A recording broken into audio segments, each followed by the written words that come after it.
بسم اللہ الرحمن الرحیم۔ الحمدللہ۔ آج ہماری تلاوت کا آغاز 27ویں پارے سے ہے۔ حضرت ابراہیم علیہ السلام کی خدمت میں مہمان آئے تھے فرشتے انسانی شکل میں، خوشخبری دی بیٹے کی، حیرت ہوئی، بتایا اللہ کی قدرت ہے۔ پھر پوچھا آئے کیوں ہو؟ فرمایا ایک نافرمان قوم جو انتہا درجے کی بے راہ روی کا شکار ہوئی ہے، اس کی ہلاکت کا فیصلہ ہوا ہے۔ وہ قوم لوط ہے، اس کی ہلاکت کے لیے اللہ نے آسمان سے پتھر بھیجے، ساری قوم ہلاک ہوئی۔ ایک مکرانہ بچہ جو اسلام پر تھا۔ پھر عاد اور ثمود اور فرعون، ان کا انجام کا تذکرہ فرمایا، کس طریقے سے فرعون غرق ہوا اپنے لاؤ لشکر کے ساتھ۔ عاد پر کیسی تند و تیز ہوا چلی، ریزہ ریزہ ہو کے رہ گئے۔ ثمود پر ایک چیخ آئی، پھٹ کے رہ گئے کلیجے ان کے۔ اللہ کی قدرت بہت ہے، بڑی ہے۔ زمین و آسمان کا نظام اس نے بنایا ہے۔ اللہ کے حبیب کو فرمایا اب لوگوں کو نصیحت کرتے رہا کریں، ایمان والوں کو نصیحت نفع دیتی ہے۔ حضرات مفسرین نے لکھا قرآن کی یہ بات ہے کہ ایمان والوں کو نفع دیتی ہے، تو چونکہ کہنے والا بھی ایمان والا، سننے والا بھی ایمان والا، تو نفع ضرور ہوتا ہے، نفع ضرور ہوتا ہے۔ بس بات بھی صحیح ہو اور بات کا طریقہ بھی ٹھیک ہو، بات بھی ٹھیک ہو اور بات کہنے کا طریقہ بھی ٹھیک ہو، اور نیت بھی اور جذبہ بھی ٹھیک ہو، تو اس نصیحت کا اثر ضرور ہوتا ہے۔ اور سامنے والے کے اندر اگر طلب ہوگی تو انشاءاللہ محروم نہیں ہوگا۔ پھر اللہ نے انس اور جنس کی تخلیق اور اس کی زندگی کا مقصد بتایا، وہ ہے اللہ کی بندگی۔ عام طور پہ آدمی اپنی زندگی کے مقصد سے کیوں فراموش کر بیٹھتا ہے؟ معاش کے چکر میں، معاش کے چکر میں۔ ساتھ ہی اللہ نے فرمایا رزاق اللہ، رزاق اللہ۔ اور عملاً تم اس زندگی سے گزر کے آئے ہو جہاں تم نے اللہ کی رزاقیت کا تجربہ کیا ہے۔ ماں کے پیٹ میں تھے، رحم میں تھے، اندھیرے میں تھے، جھلنی میں تھے۔ بتائیے وہاں غذا کس نے پہنچائی ہے؟ کیوں زمین و آسمان کے کارخانے میں بھول جاتے ہو کہ رزاق اللہ؟ کیوں بھول جاتے ہو؟ تو آدمی اپنی زندگی کا مقصد کیوں بھول بیٹھتا ہے؟ اسے معاش کی فکر ہوتی ہے، رات دن اسی چکر میں ہوتا ہے، بھول ہی جاتا ہے مجھے اللہ نے پیدا کیوں کیا ہے۔ اور اپنے بچوں کو بھی اس رخ پہ ڈالتا ہے، اسی رخ پہ کہ بیٹے اچھا کمانا ہے بس، یہ کوئی نہیں پتا پیدا کیوں ہوئے۔ اور اس پیدا کرنے والے ذات کا حق ہے کہ وہ بتاؤ کہ تمہیں پیدا کیا کیوں ہے؟ اس لیے کہ میں اور آپ خود نہیں آئے، اس کے چاہنے سے آئے، اور دنیا سے خود نہیں جائیں گے، اس کے چاہنے سے جائیں گے۔ نہ چاہیں پھر بھی جانا پڑے گا، آئے بھی اسی کی مرضی سے، جائیں گے بھی اسی کی مرضی سے۔ اسے حق ہے کہ بتائے کہ تمہارے جینے کا مقصد کیا ہے۔ وہ اللہ کی بندگی ہے، اللہ کی بندگی۔ ایک تو اللہ کی بندگی میں ہوتی جو براہ راست ہوتی، جیسے نماز، روزہ، زکوٰۃ، حج، تلاوت، ذکر، یہ براہ راست اللہ کی بندگی۔ دوسری زندگی کے اندر، بازار میں، تجارت میں، لین دین میں، مزدوری میں، اس کے اندر بھی اللہ کی بندگی کہ یہ سارے کام یوں کرو جس سے اللہ راضی ہو۔ انہی بازاروں میں بھی اللہ کی بندگی ہو سکتی ہے، انہی سڑکوں پر بھی اللہ کی بندگی ہو سکتی ہے، انہی فیکٹریوں کارخانوں میں بھی اللہ کی بندگی ہو سکتی ہے کہ اس کو یوں کرو جیسے اللہ کی رضا ہے، جس میں اللہ کی چاہت ہے، جیسے اللہ کا حکم ہے۔ تو وہ زندگی بھی عبادت، مسجد کی زندگی بھی عبادت، وہاں بھی بندگی، یہاں بھی بندگی۔ یہی تو زندگی کا مقصد ہے، یہی زندگی کا مقصد ہے۔ اس کا تذکرہ فرمایا۔ پھر سورہ طور ہے، سورہ طور، کئی سارے قسمیں کھائیں، اور پھر فرمایا قیامت کا دن آنے والا ہے، قیامت واقع ہوگی، قیامت واقع ہوگی، عذاب آئے گا۔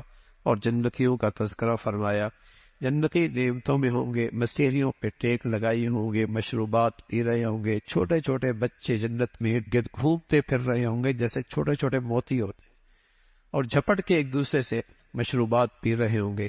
ان سے پوچھا جائے گا یہ سارا انعام تم پر کیوں ہوا؟ فرمایا ہم دنیا میں غافل نہیں تھے اس دن سے، ہم اللہ سے ڈرتے تھے کہ ہمیں اللہ کے سامنے پیش ہونا ہے۔ آج اس کا صلہ، آج اس کا انعام، اس کا یہ بدلہ ہے۔ اللہ کے حبیب صلی اللہ علیہ وسلم کی شان کا تذکرہ ہے۔ جو گستاخی کیا کرتے تھے نا آپ، ہمیشہ اللہ کے نیک بندوں کے ساتھ اہل باطل بدتمیزی کا معاملہ کرتے ہیں، آپ کو کہا کرتے تھے کاہن ہیں، مجنون ہیں، ساحر ہیں، ہاں کم عقل ہیں، یہ ساری باتیں اہل دین کے ساتھ، حضرات انبیاء کے ساتھ بھی اہل باطل نے ایسا سلوک اور ایسا رویہ اختیار کیا۔ آپ کی عظمت اور شان کا تذکرہ ہے۔ پھر سورہ نجم ہے جس میں اللہ رب العزت کے نبی کو خاص معجزہ معراج کا ملا۔ آپ آسمانوں پہ تشریف لے گئے اور آپ بیت المعمور گئے۔ معمور دنیا کا قبلہ بیت اللہ، آسمانوں کا قبلہ بیت المعمور۔ وہاں فرشتے طواف کرتے ہیں، جو ایک مرتبہ طواف کرتے ہیں جن کی باری آتی ہے قیامت تک دوبارہ باری نہیں آئے گی۔ فرشتے اللہ کی اتنی زیادہ مخلوق ہے، اتنی بڑی تعداد۔ تو زمین پر بھی اللہ کا قبلہ ہے بیت اللہ، آسمان پر بھی قبلہ ہے بیت المعمور۔ فرشتے اس کا طواف کرتے ہیں۔ آپ سدرۃ المنتہا تک پہنچے، وہاں فرشتوں سے براہ راست بات ہوئی، اللہ سے بات چیت ہوئی، جنت جہنم دیکھی، اس کا تذکرہ، اور پھر دنیا میں تشریف لائے، انعام لے کے آئے امت کے لیے۔ کیا؟ نماز کا تحفہ لے کے آئے، نماز کا تحفہ لے کے آئے۔ پھر اللہ کی بڑائی، زندگی اور موت اللہ کے ہاتھ میں، عزت اور ذلت کے فیصلے اللہ کے ہاتھ میں۔ وہ سلاتا، وہی سے رلاتا اور وہی ہنساتا ہے۔ اسی کی بندگی کرو، اسی کی عبادت کرو۔ زمین والے تو مان کو ہی نہیں رہے تھے کہ اللہ کے نبی ہے، معجزہ دیکھ رہے تھے، اللہ کی قدرت کے سارے شکار نبی کے ہاتھوں سے ان کی آنکھوں کے سامنے تھے، سمجھ بھی نہیں آ رہی۔ کہنے لگا آپ باقی اللہ کے پیغمبر ہیں تو یہ سورج چاند تو ٹکڑے ہو جائے، ہم مان لیں گے آپ اللہ کے نبی ہیں۔ آپ علیہ الصلوۃ والسلام نے یہ انگلی کی، انشق القمر، سورج چاند دو ٹکڑوں میں ہو گیا۔ اور جیسے ہی دو ٹکڑے میں ہوا تو مشرک چونکہ ضدی تھا، ناواقف تو نہیں تھا، ضدی تھا، آپ ناواقف تو نہیں تھا، اس لیے کہ وہ آپ کو ایسے جانتا تھا جیسے اپنے بچوں کو جانتا ہے۔ وہ پوری زندگی آپ کی اچھی طریقے سے جانتا تھا، سچائی، دیانت، امانت خوب جانتا تھا، لیکن چونکہ ضدی تھا، تکبر تھا، اور اس کے سامنے مفادات تھے۔ آپ کی پیروی کریں گے، مفادات سے دستبردار ہونا پڑے گا، نہیں مانا۔ کہنے لگا او ہو، اس کا جادو زمین پہ بھی چلتا ہے، اس کا جادو آسمان پہ بھی چلتا ہے۔ ضدی آدمی کے لیے ماننا اطاعت بہت مشکل ہوتی ہے۔ اس کا تذکرہ فرمایا، نہیں مانے۔ پھر قوم عاد اور قوم ثمود، اور ان قوموں کی ہلاکت کا تذکرہ قوم عاد کا، اور اللہ نے کئی قوموں کا ہلاکت کا تذکرہ فرمایا، اور بار بار ایک جملہ کہا، قرآن نصیحت لینے کے لیے بڑی آسان کتاب ہے، نصیحت لینے کے لیے بڑی آسان کتاب ہے۔ قرآن میں دونوں قسم کے الفاظ ہیں، کہیں تو فرمایا فَاسْأَلُوا أَهْلَ الذِّكْرِ إِن كُنتُمْ لَا، علم والوں سے پوچھ لیا کرو، یہ بھی قرآن کی آیت، علم والوں سے پوچھ لیا کرو۔ قرآن آسان کتاب ہے، یعنی قرآن میں واقعات ایسے موجود ہیں، قوموں کی ہلاکت اور ذلت اور پستی کے ایسے نشان موجود ہیں، نصیحت لی جا سکتی ہے۔ اور جہاں تک قرآن سے احکامات کا مسئلہ ہے وہ پھر اہل علم سے پوچھو۔ دونوں چیزیں قرآن کے اندر اس چیز کی رہنمائی موجود ہے، اس کا تذکرہ فرمایا۔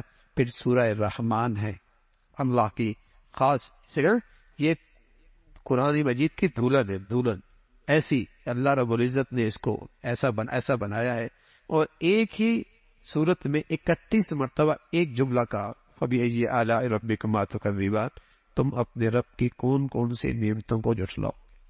جب اللہ کے نبی صلی اللہ علیہ وسلم سے جنات نے یہ آیت سنی، سورۃ رحمان سنی، تو جب بھی فَبِأَيِّ آلَاءِ رَبِّكُمَا تُكَذِّبَانِ آتے تو جنات کہتے ہیں اللہ ہم تیری کسی نعمت کا انکار نہیں کرتے، تکذیب نہیں کرتے، ساری تعریف آپ کی، ساری تعریف آپ کی، ساری تعریف آپ کی۔ تو اللہ کی نعمتوں کا تذکرہ ہے، اور سب سے بڑی رحمت کہ اللہ نے مسلمانوں کو اور انسانوں کو قرآن جیسا انعام عطا فرمایا، قرآن کا علم عطا فرمایا، اور قوت گویائی اور بیان عطا فرمایا۔ اور ساتھ جب قرآن کی تعلیم کا تذکرہ فرمایا تو فرمایا الرحمن، قرآن صلی اللہ علیہ وسلم اللہ کی رحمت کا شہکار ہے۔ قرآن میں جتنے احکامات ہیں اس میں اللہ کی شفقت چھپی ہوئی ہے، اللہ کی رحمت چھپی ہوئی ہے، اس میں انسانیت کی خیرخواہی چھپی ہوئی ہے۔ الرحمن علم القرآن، تو اسی ذات نے انسان کو پیدا کیا، قوت گویائی عطا فرمائی، اور پھر اپنے قدرت کے شہکار زمین پہ پھیلا دیے۔ کیسے کیسے پودے، کیسے کیسے درخت اللہ میاں اگاتا ہے، اور اسی زمین پر دو دریا بہتے ہیں، ایک دوسرے کے اندر ملتے نہیں، ایک کڑوا اور ایک میٹھا، ایسا لگتا ہے کوئی بیچ میں دیوار حائل ہے، لیکن نہ ایک دوسرے کا ذائقہ بدلتا ہے، نہ ایک دوسرے کے اندر پانی خلط ملط ہوتا ہے۔ کیا چیز رکاوٹ ہے؟ اللہ کی قدرت، اللہ کی قدرت۔ مٹی سخت ہے، سخت مٹی، آواز دینے والی مٹی، لیکن اس سے اللہ نے نرم انسان پیدا کیا ہے، نازک انسان پیدا کیا. مٹی سخت ہے، پیدا ہوئی اس سے کون؟ انسان نرم، ہاں، اور نازک. اس کا تذکرہ فرمایا یہ اللہ کی قدرت ہے. ہر چیز پہ فنا آ جائے گی، ایک اللہ کی ذات باقی رہے، ایک اللہ کی ذات باقی رہے گی. آخرت کا تذکرہ فرمایا کس طریقے سے سارے کے سارے اللہ کی بارگاہ میں حاضر ہوں گے. مجرموں کو سزا اور جہنم کہا جائے گا. یہ ہے وہ، یہ بھی اللہ کی نعمت ہے کہ جانے سے پہلے اللہ نے بتا دیا تم کن کن نعمتوں کو، اللہ کن کن نعمتوں کو جھٹلاؤ گے، یہ بھی اللہ نے بتا دیا. اور جو اللہ کے سامنے کھڑے ہونے سے ڈرا اور اس کی تیاری میں رہا، اس کے لیے 2 جنتیں، نعمتیں ہیں، باغات ہیں، اور وہاں بہتی نہریں ہیں. جنت دنیا میں یہ منظر بڑا اچھا لگتا ہے، نہریں بہ رہی ہوں، سرسبز ماحول ہو، مسیریاں لگی ہوں، فرمایا جنت میں یہ سارے مناظر ہو. اور سب سے بڑھ کر وہاں کا حسن و جمال، اور وہاں کی حور اور اس کا حسن و جمال ایسے جیسے یاقوت کا موتی، جیسے یاقوت کا موتی جس میں کوئی گرد نہ ہو، اور ایسی پاک عورتیں جس کو آج تک کسی مرد نے، کسی جن نے نہیں چھوا ہوگا. اور ان کا حسن و جمال اور خوبصورتی چمکتے دمکتے یاقوت مرجان کے موتیوں کی طرح ہوگا. وہ 70 جوڑی بھی پہنی ہوگی لیکن اس کا اندر سے حسن جھلک رہا ہوگا. اور ان کی بڑی خوبی ہوگی کہ وہ ان کی نظریں اپنے شوہر سے نہیں ہٹیں گی، اپنے شوہر سے ان کی نظریں نہیں ہٹیں گی. اور یہی مشرقی عورتوں کی خوبی تھی، یہی مشرقی عورتوں کی خوبی تھی جب تک اس میں مغربی تہذیب نہیں آئی تھی. یہی مشرقی اور مسلمان عورتوں کی خوبی تھی، مجال اپنے مرد کی نظر سے اس کی ہٹے. اور یہی مرد کی آنکھوں میں وفا تھی، مجال ہے وہ اس کی آنکھوں میں اپنی بیوی کے لیے بے وفائی ہو. یہ مشرقی اور مسلمانوں کی زندگی کی خوبی تھی. لیکن جب مغربی تہذیب آئی، مردوں کی آنکھوں کی وفا گئی اور عورتوں کی زندگی کی شرم و حیا گئی. پھر اس گندگی کے ساتھ آج معاشرہ جی رہا ہے. اور جہاں وفائیں ختم ہو گئی، اعتماد ختم ہو گیا، محبتیں روٹ گئی. اور جب تک یہ مشرقی طبقہ، مشرقی معاشرہ اسلامی زندگی پہ تھا تو ان کی عورتوں میں جنت کی خوبیاں تھیں. مجال ہے ان کا میاں ان کی نظروں سے اوجل مہینوں سالوں، لیکن مجال ہے اس کی نظر کسی اور کی طرف جائے. تو یہی جنت کی بڑی خوبی ہوگی کہ ان کی نظریں اپنے شوہروں سے نہیں ہٹیں گی. ان نعمتوں کا تذکرہ فرمایا، وہاں کے حسن و جمال کا تذکرہ فرمایا. اور بار بار وہی تم اللہ کی کن کن نعمتوں کو جھٹلاؤ گے. پھر سورہ واقعہ ہے جہاں انسانوں کی 3 تقسیم ہو جائیں گی، اولین، اور پھر اصحاب الیمین دائیں ہاتھ والے اور بائیں ہاتھ والے، اور نیکیوں میں بہت سبقت کرنے والے. 3 قسم کے طبقے ہوں گے. پھر وہاں بھی جنت کا نعمتوں کا تذکرہ ہے اور نعمتوں کی جسے کہیں گے انعامات کی تفصیل ہے. اور پھر وہاں ہم عمر عورتوں کا تذکرہ ہے. اصحاب الشمال دہکتی ہوئی آگ میں ہوں گے. فرمایا یہ سب کچھ اللہ کی قدرت ہے، اللہ کی ذات اس پہ قادر ہے. دیکھتے نہیں، تم تو بیج ڈال سکتے ہو، کھیت کون اگاتا ہے؟ اگر اللہ رب العزت نہ اگائے تو بتاؤ زمین کے اندر سے بیج سلیقے سے پھٹے اور اس کے اندر سے کونپل نکلے اور گرمی اور سردی میں اس کا تحفظ ہو، یہ کون کر سکتا ہے؟ اور پھر اس کے اندر پھل کے اندر مٹھاس کا ڈالنا، رنگت کا بھرنا، ذائقے کا ڈالنا، یہ کون ذات کرتے ہیں؟ وہ ایک اللہ کی ذات ہے. ایک انسان کے پانی سے انسان کی ایسی تخلیق ہوئی، وہ ذات ہے. اگر پانی کڑوا کر دے کون میٹھا کر سکتا؟ کون میٹھا کر سکتا؟ اسی ذات نے قرآن جیسی ہدایت کی شکل میں کتاب اتاری ہے جس کو پاکیزگی کے ساتھ، طہارت کے ساتھ چھو، پاکیزگی کے ساتھ اور طہارت کے ساتھ چھو. اس کا ادب ہے، قرآن کا ادب ہے، قرآن کا احترام ہے. پھر آخرت کا تذکرہ فرمایا. پھر سورہ حدید ہے جس کے آغاز میں اللہ کی بڑائی، اول بھی وہی آخر بھی وہی. جب وہ تھا تو کوئی نہیں تھا، جب وہ ہوگا تو پھر بھی کوئی نہیں ہوگا. زمین و آسمان کی بادشاہت اسی کی ہے. پھر صحابہ رضوان اللہ اجمعین کے خاص طور پہ ان کی تعریف فرمائی جو اسلام کے لیے جنہوں نے قربانیاں پیش کی، جان کی، مال کی. فتح مکہ سے پہلے بتایا ان کا مقام بہت بلند ہے، ان کی شان بہت بلند ہے.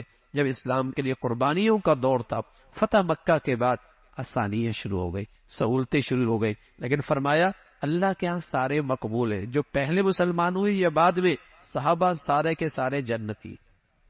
ان کا فرمایا وہ سارے کے سارے جنتی ہیں اور سارے کے سارے فلاح پا گئے.